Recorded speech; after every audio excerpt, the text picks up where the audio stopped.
En l'oficina tenim esta setmana a Otos, Palomares i a Atzeneta. I bé, venen a mostrar-nos tot el que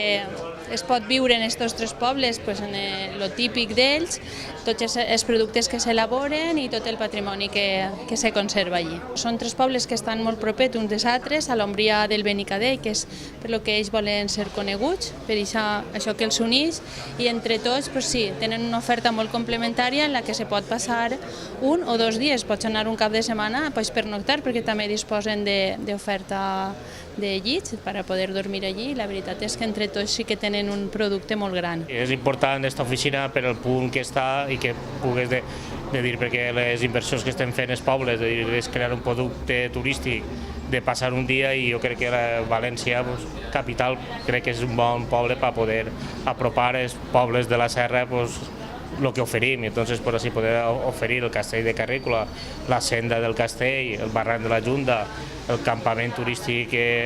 càmping que té Palomar, i tot el que és la Font d'Assís, creiem important avui o estos dies estar així mostrant-ho a tota la gent de València, perquè és el potencial que pot vindre als pobles. Jo crec que és el millor puesto i que la Diputació recolza totes les iniciatives municipals i que ens ajuda a través de subvencions per poder oferir aquestes coses a la gent. Tota la infraestructura que avui oferim ha sigut subvencionada per la Diputació, entonces la Diputació és un pilar important i esperem que aquesta nova Diputació continuï en aquest treball per a que els pobles continuïn progressant adequadament i oferint productes turístics a la gent, que és un poc el que el fin de setmana puguem oferir. Jo crec que és important també per a l'economia local. Més destacat del poble és que tenim una ruta de rellotges de sol, que és el poble que més rellotges de sol té d'Espanya segur i possiblement d'Europa també, arreglo el que és el casc urbà. Després també volem promocionar un poc el que és les sendes que tenim. Allí, estem situats a l'ombria del Benicadell, doncs tinguem per a fer moltes sendes, moltes rutes, i això és un poble xicotet però molt d'encant. Volem agrair també a la Diputació que ens permeta promocionar el nostre poble en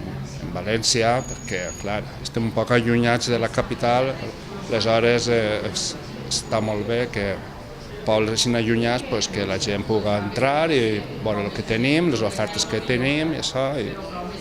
res, agrair a la Diputació. Mostrem totes les artesanies del poble, com és l'espart, és la pedra, en fi, totes les coses que tenim en el poble, que tenim un museu, les campanes,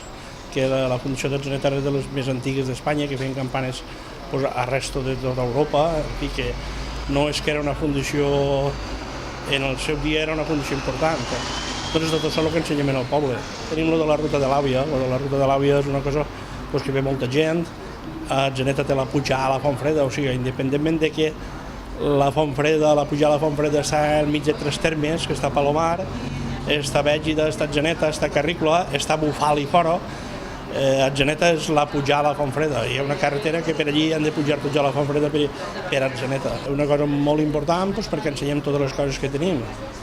en els poblets i perquè la gent vinga a passar-se bé, a passar bons dies, a fer rutes turístiques, perquè allí n'hi ha molt bones rutes. Avui la gent li pega molt en bicicletes, a peu, anar al monte, anar a les fonts, que tenim moltes fonts, i és molt important tot això. I de fet ara estem fent un albergue al peu de l'ombria, perquè és una cosa que jo penso que feia falta, perquè n'hi ha molta gent de fora que es quedaria, a voltes vindrien dissabte, a voltes vindrien divendres, i pensem que tenim que estar en el que és el turisme d'interior, treballant per a tota la gent que vulgui disfrutar del mig ambient.